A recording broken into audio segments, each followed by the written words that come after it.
Assalamu alaikum friends. Welcome to Simply Perfect Spices. ठंड में भाप उड़ाती मसाले वाली स्पाइसी क्रिस्पी तली हुई मछली किसको अच्छी नहीं लगती।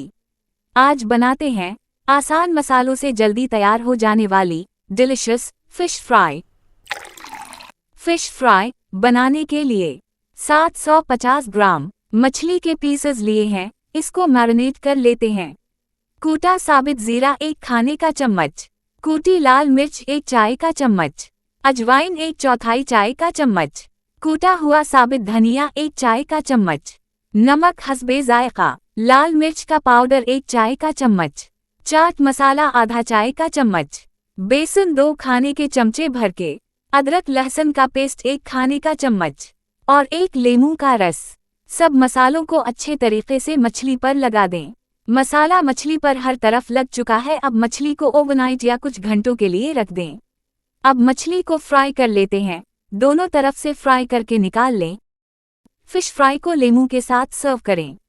सर्दी के मौसम में गरम गरम fish fry is ready to serve and enjoy. Thanks for watching. अगर आपको ये रेसिपी पसंद आई है तो लाइक, कमेंट और दूसरों के साथ शेयर करें और नई रेसिपी वीडियोस के लिए सब्सक्राइब करना ना भूलें।